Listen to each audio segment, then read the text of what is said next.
In today's news, landfill situation could escalate to a national security issue, warned Dr. Smith. Turnbull calls for greater investment in the sports and recreation. Several new measures instituted at the POCKWOOD Pond landfill to keep fires at a minimum. Honorable FRASER renews calls to address District 3 issues. We have the details of this and so much more when 284 News returns. Happy holidays to all from us here at 284 Media. As 2023 wraps up, we want to take this opportunity to thank you, our loyal viewers, for your support over the year. You rely on us to deliver the news daily. We don't take that responsibility lightly and strive to bring context, analysis, and integrity to our reporting. And we couldn't do it without you, tuning in nightly. Your viewership and feedback and comments help us improve and stay focused on what really matters. We wish you happy holidays with time spent with loved ones and a joyous 2024 as the year approaches. As we gear up for the new year, trust 284 Media to keep you informed. We'll keep working hard for your viewership and provide trustworthy journalism and content that you can enjoy. Thank you for welcoming us into your homes. See you in 2024.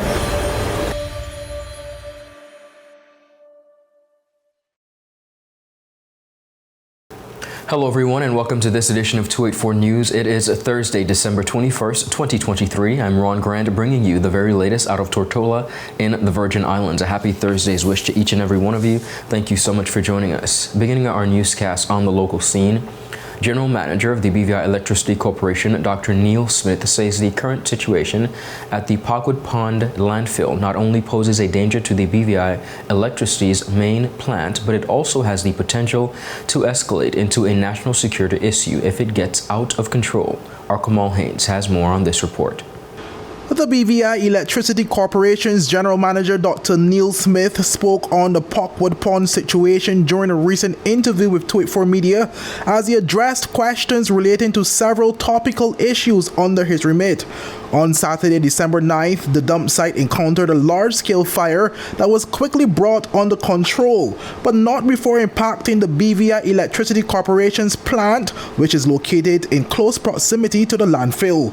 Dr. Smith spoke about the incident and how it affected the BVI Electricity Corporation. The whole landfill situation in a hill in POCKWOOD Pond is a vexing one for us. Actually, it's a safety issue and could be escalated to a national security issue if we allow it to get out of control. On the last weekend, when we had a concern with the fire did come over in our compound.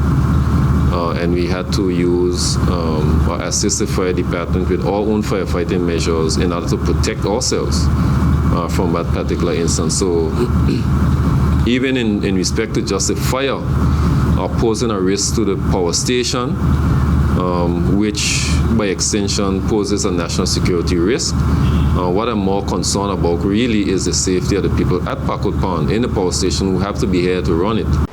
The BVIEC's boss also said that several measures had to be undertaken to protect the workers' health as the smoke from the fire became unbearable. At one point, the fumes are so thick, I guess, so serious that we had to use respirators just to operate in the station. Because I don't think it would have been acceptable for us to shut down the station and go home. So it's a vexing issue. I know that the government at Virgin Islands is looking at it, but because of the risk that it poses to the POCKWOOD Pond facility, we have a hill immediately above the power station that could slide if the right conditions present themselves. And so that is something that we are in constant dialogue with the Ministry of Health on, and we're hoping that we could get some sort of relief from that situation in the very near future. When asked about what systems are in place to monitor the health of the BVIEC workers in light of the circumstances, Dr. Smith replied that there is a comprehensive healthcare package available to all employees. BVI Electricity, I'm pretty sure, have probably one of the most comprehensive health check programs in the territory, I would believe. How time we check twice a year? I say once a year, but it's a whole suite of tests: liver function, hearing, blood work, every kidney function, is a comprehensive set of tests that the employers go through on a yearly basis. Everyone is tested, so we check. So we have a fairly good idea of how healthy every individual is in the BVI electricity. But to me, the important point is they should not have to be working in these conditions, and that's the salient point. And even beyond the employees of BVI electricity who work in Pockwood Pond on a daily basis, sometimes 18, 20 hours a day.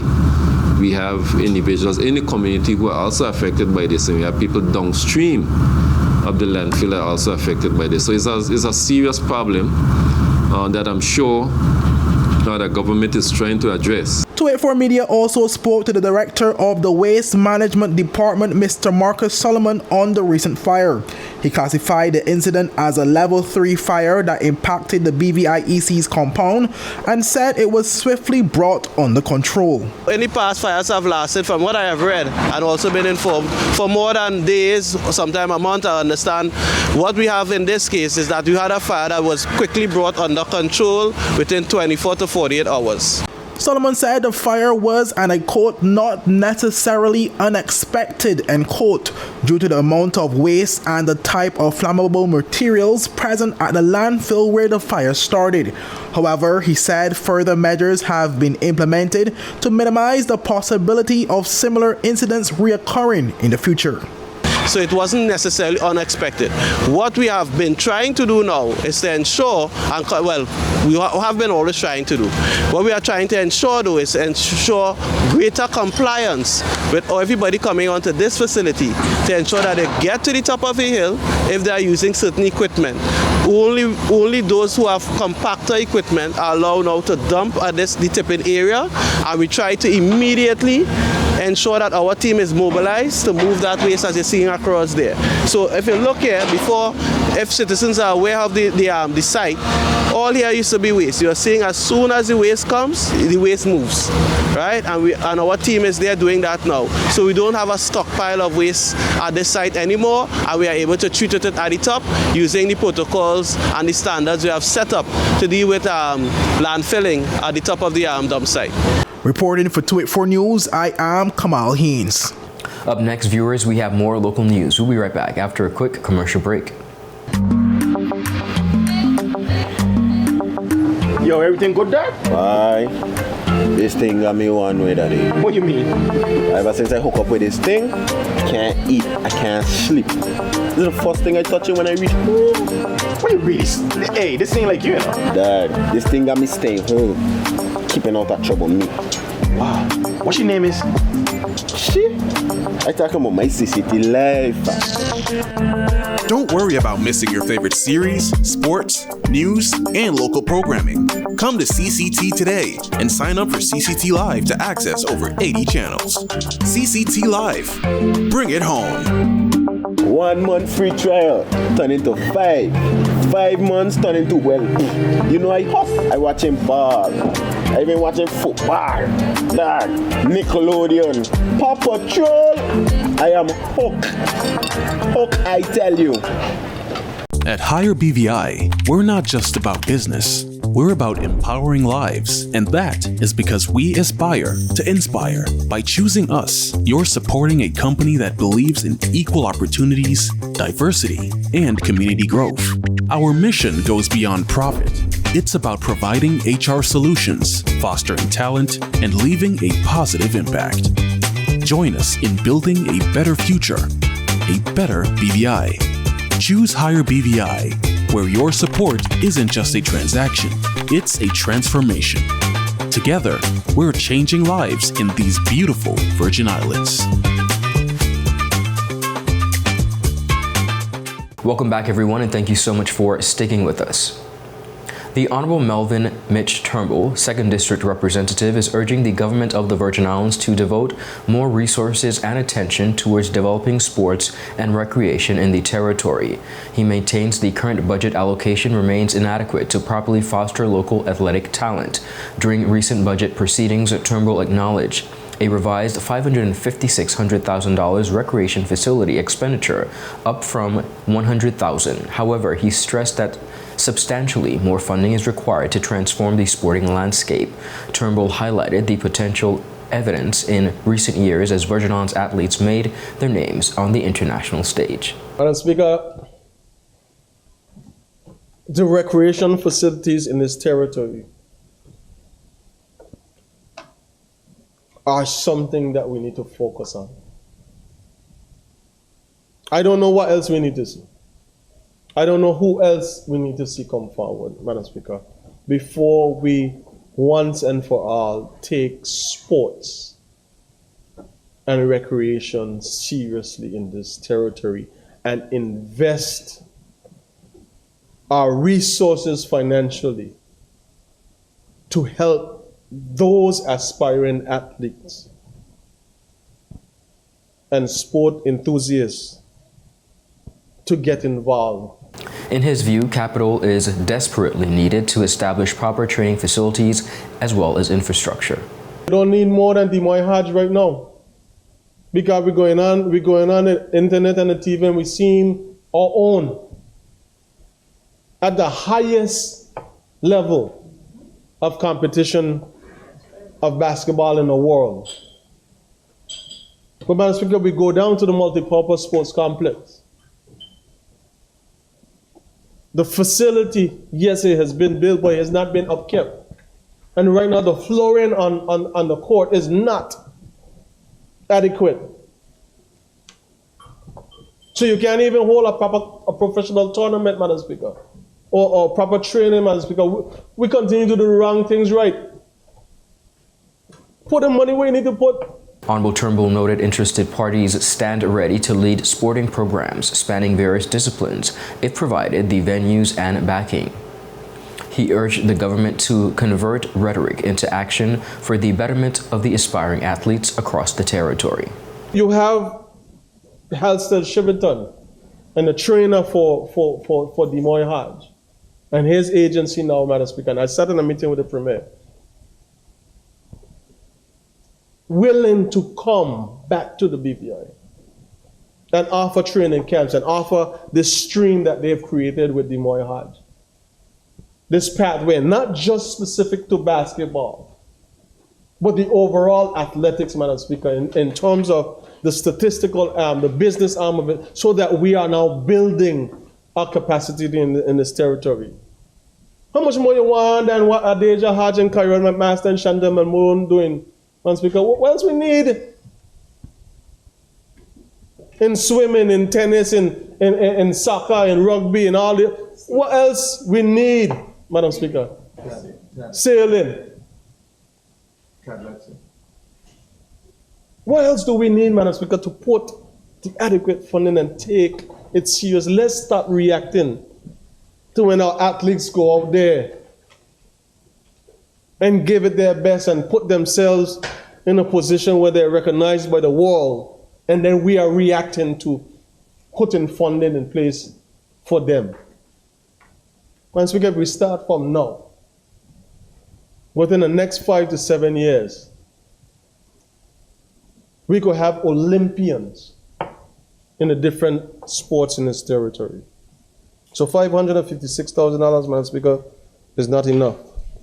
The Honorable Myron Walwyn, 6th District Representative, recently voiced skepticism on the 2024 budget expectations for the VI Financial Services amidst looming overseas threats. Noting anticipation of a $206 million industry revenue, he warned against complacency, referencing overwhelming and underwhelming mid-year fiscal updates on the sector performance. Walwyn said he has been left with concerns.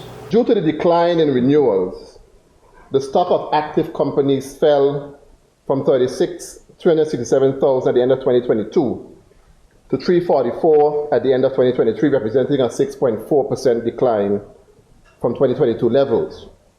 In addition, new incorporations were expected to record negative growth of 9.7% for the first half of 2023 from the same level in 2022, but instead, a minus 29.6% decline was recorded compared to the first half of 2022.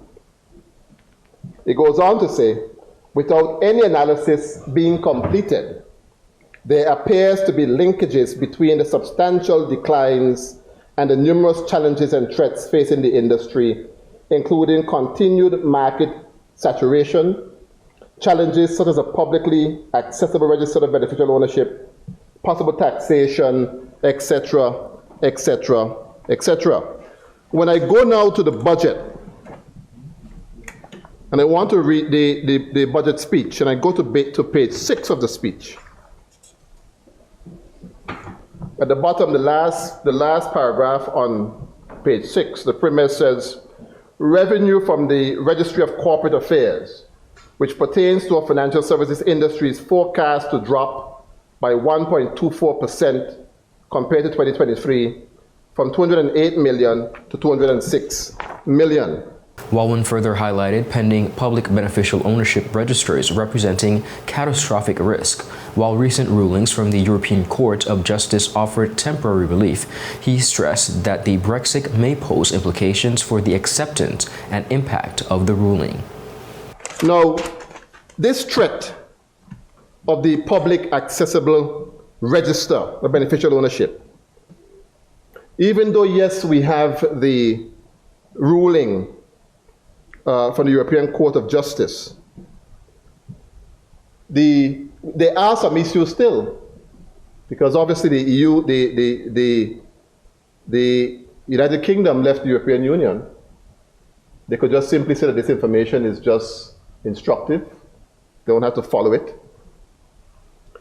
And we end up now, Madam Speaker, in a very difficult position when it relates to financial services, because my concern surrounds the economy of the country.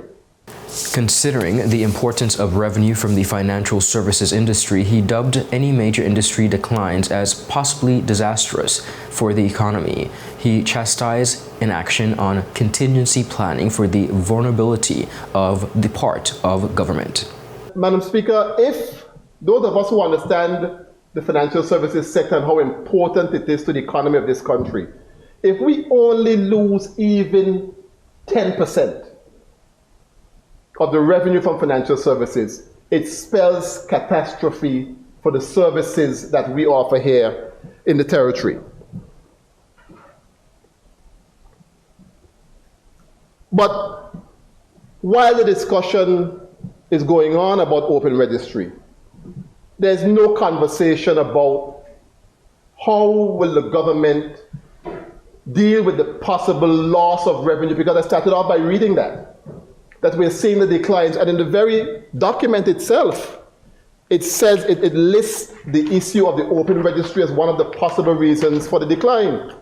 This budget in no way, and the budget speech in no way, addresses the issue of what we are going to do in terms of diversification, in terms of improving on our tourism product, so that in the event that something happens, unfortunately, we are in a position to take care of ourselves.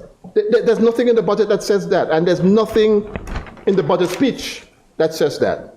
Now, one of the quickest ways to be able to address any issue that we have is the tourism sector. That's our greatest opportunities for economic growth, Madam Speaker, lies right there. And it must be taken much more seriously than it's being taken at this moment. Viewers, up next we have more on the local scene. We'll be right back after a quick commercial break. Father Jesus, that line here long like church service. Alright, do enjoy the rest of it then. Next customer line, please. Wait, hold on a second. Yes, Sonny Boy, come, yes, Sonny. Good morning. Good morning, Sonny Boy. Hold on there. You must have cut front of people. It's okay, I'll take care of it. What? No man to take care of me. How may I assist you?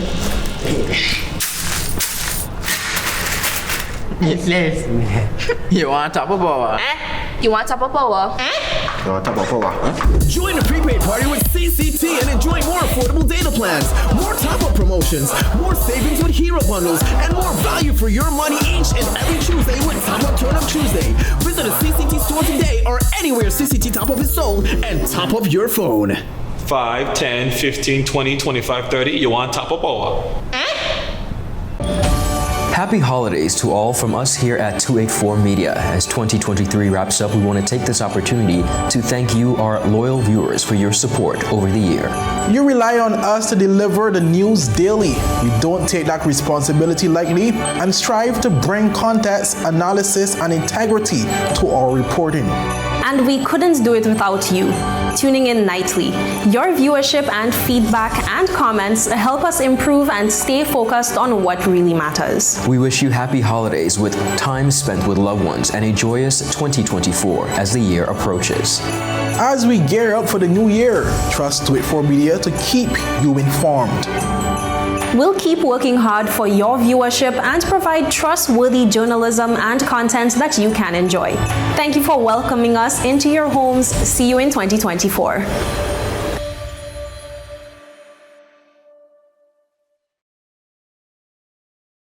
Continuing on the local scene, Honorable Julian Fraser, representative for the 3rd Electoral District, recently implored actions on several long-standing constitutionary concerns he feels have been neglected within his constitution. Speaking during the House of Assembly budget debate, he spotlighted matters impacting the quality of life in District 3. Foremost in Fraser calls is remediating the matter of derelict boats littering Seacoast Bay Harbor. Madam Speaker, the derelict yachts in the Seacoast Bay Harbor, I spoke to the Premier about it, and he told me that he was going to get someone to look at it and come up with a pricing for the government for the overall project throughout the territory. When the RDA came here before us, that discussion was had. The Premier wasn't here. And I was told that, or we were told, that RDA had given the government all the data regarding the location of all the yachts in different locations in the harbor, all the sunken yachts and what have you. And I'm not sure if it included, that data included anything regarding pricing, but I think that the Premier should have enough information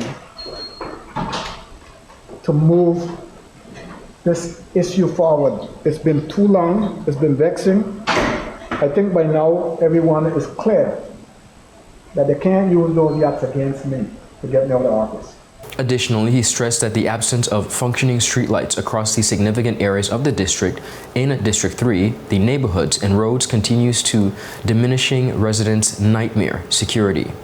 Madam Speaker, can you imagine after Hurricane Irma, the place is black. I know, personally, I know for a fact that lights were replaced, some lights were replaced. But what happened? They disappeared. I am convinced that there's some form of scavenging going on with those lights. I went by Duff Bottom. This is in April when I was campaigning. In Duff Bottom on the main road, dark, it's black. This is from places like the Island Department Store over to the Light Baptist Church, it's black. You go down POCKWOOD Pond. Thank God that you got businesses in the area like the R&R Malone Complex and Delta Gas Station. Black except for those lights. This is not right, Madam Speaker. The Ministry of Communication and Works, between the Ministry of Communication and Works and the Electricity Corporation, need to make sure that these things start remedied. I wouldn't talk about the neighborhood. I know for a fact that the road going past the St. George's School, St. George's Secondary School in Pleasant Valley, I argued, fought, and got the lights back up after Hurricane Irma. Madam Speaker, they're gone. The lights, there's nothing on the pole. So it tells me that somewhere along the line someone is scavenging these lights. And it's not for me to secure the lights. It's not for me to replace the lights. I know that every lamp on every pole was paid for by government at some point. Because electricity is not going to put them up just like so. Government paid for those things. And government has a standing maintenance to pay electricity for those lights each month, however they pay them. So if a light disappears from a pole, electricity is supposed to go and put it back up. The conditions of the road was another matter highlighted by the representative, as he said they are in dire need for attention. Madam Speaker, I spoke to the city manager when she was here with us about that road leading out to Bird Point. It's a very heavily traveled road. There's a lot of traffic out there. Police, Marine Base, Water and Sewage has an office out there. We have a doctor's office. We got all kind of things going on out there. The BVI Yacht Club, and so on and so forth. And the road is nothing but sandy holes. So we need to get that fixed, Madam Speaker. I talk about the Prospect Reef roundabout. Could you imagine, Madam Speaker, this government has become almost, I wouldn't call it what I think, but they get these contributions from people to do things, and even those that can't get done. It's not right. I've been down there like a year ago now, with electricity and all those people looking at the area. They want to put a little circle. That little circle to go up Slaney and about a place. They want to turn it into not put per cell size, but so don't look at me. I'm not going to compete with you. Just a little thing to beautify. They noticed that nothing's happening in the third, so they will give me a little something. But that's a year ago, and nothing is happening. Fraser also referenced waste management anxieties heightened by the recent fire at POCKWOOD Pond landfill. With the incinerator still inactive, he called for the urgent repairs to resume burning rather than indefinite dumping. The minister isn't here, but he could hear. A few days ago, they told us, not just the people in my district, but they told the territory, do not bring any garbage down to POCKWOOD Pond until further notice. So I'm wondering, what do you do with your garbage if you can't bring it to POCKWOOD Pond? That was a joke. The trucks were still running. I don't know where they dumped the stuff, but they still ran. But we need to get an incinerator fixed. So you see, Premier, I cannot sit here and let you go take $20 million and buy Joel Hill Manor, and we got all these problems. If I sit here and say nothing, I mean, the least I could do is talk, and I got to say something. And on the matter of solid waste, as it relates to the POCKWOOD Pond incinerator, the Director of Department of Waste Management, Mr. Marcus Solomon, says he has seen significant improvement in the management of the waste of the POCKWOOD Pond landfill since taking the position 5 months ago. Solomon said while there will be some occasional smoke observed in hotspot areas on top of the hill at the landfill due to the absence of a much-needed incinerator, the number of fires has significantly reduced following the implementation of a new system. The department has done a tremendous amount of work to ensure at the top of the hill that we don't have any fires occurring. We monitor the smoke that may be coming from below the surface each day to ensure that no fire erupts there, right? And we continue to monitor the type of waste that is coming in, such as flammable and hazardous waste. We want to continue to encourage the public to do their part in helping let us know when they have those wastes so that we could deal with it separate and apart from our general waste. And this is what helps us also reduce the amount of occurrences of fires as well. Solomon provided some details on the operation of the new system. One of the key plans in place is that what we are trying to do now is ensure compliance from our roll-on, roll-off trucks and everybody who has four-wheel trucks, that they go to the top of the hill and drop off their waste so we can treat with it immediately as opposed to having it come and drop off at the tipping area. The tipping area, we really want to keep that area for only the garbage collectors, that is those who are using compactors, because the road is presently unsafe for those trucks to go up there. Now, one of the hindrances that we have no control of is the weather. Once rain falls, none of our vehicles that we presently have is able to go up to the top of the hill to treat with waste. So what has happened in the past, when rainfall occurs, we may get a stockpile of garbage, and that can contribute, if it stays too long on our hands, to fires. The director also spoke about the new protocol in place at the dump site that alerts the relevant personnel to respond quickly to all categories of fires. Some of the major improvements that has occurred is that we tend to address fires within 24 to 48 hours. The gold standard for us is to making sure that we are able to attend and address any fire that occur on a dump site within 24 hours and not have it last for too long to affect the neighboring communities that is close to the fire. So, as well as we try to make sure and be able to treat with all waste coming in immediately as well. So that is to say, if it's coming to the dump site, that it's appropriately transported up to the hill, that it is placed in a cell and it's covered with daily topsoil. All those things help prevent fires and also keeps flies and rodents away. And viewers, that is it for today's news roundup. Be sure to follow us for your daily news updates at 284 Media and 284 BVI on Instagram and Twitter. I'm Ron Grant. I'll see you again tomorrow. Have a safe and enjoyable evening. A happy Thursday's wish to each and every one of you. Goodbye.